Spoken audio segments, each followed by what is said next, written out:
இந்தியாவுக்கும் பாகிஸ்தானுக்கும் நடந்த கிரிக்கெட் சண்டையில இந்திய மகளிர் அணி அடி வாங்கினதை நம்ம மறந்துட்டோம். சமீபத்துல 3 ஒருநாள் போட்டிகள் கொண்ட ஆஸ்திரேலியா இந்தியா மேட்ச் நடந்துச்சு. அதுல ஃபர்ஸ்ட் மேட்ச்ல ஆஸ்திரேலியா ஜெயிச்சாங்க.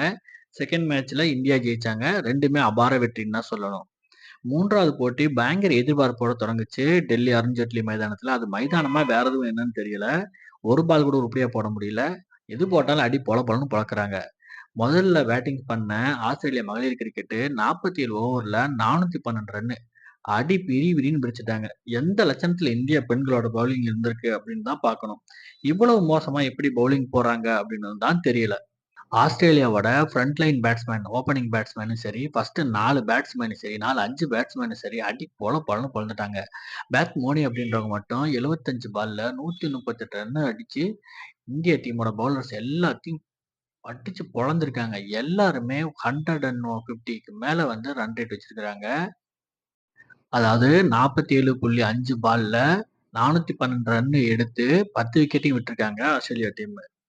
இதுல ஆறுதலான விஷயம் என்னன்னா, இந்தியா டீமுமே நாங்க சலைச்சவங்க இல்ல. 412 ரன்னுனா என்ன? நாங்களும் அடிப்போம் அப்படின்னு சொல்லிட்டு அடி பொளக்க ஆரம்பிச்சுட்டாங்க. ஸ்மிருதி மந்தனா மட்டும் பார்த்தீங்கன்னா, 63 பால்ல 125 ரன்னு.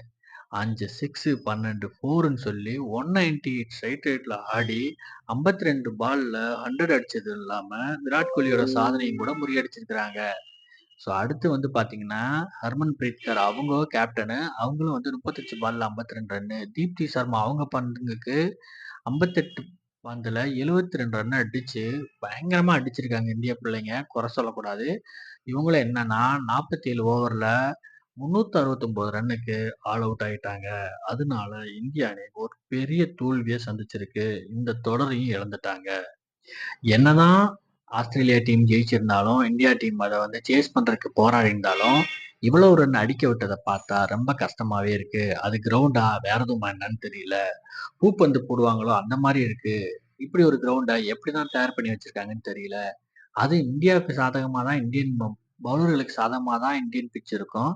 ஆனா டெல்லி கிரவுண்டு அப்படி என்ன கிரவுண்டுன்னு தான் தெரியல. இந்த அடி அடிச்சிருக்குதுங்க ஆஸ்திரேலிய பிள்ளைங்களும், நம்ம பிள்ளைங்களும் சேர்ந்து.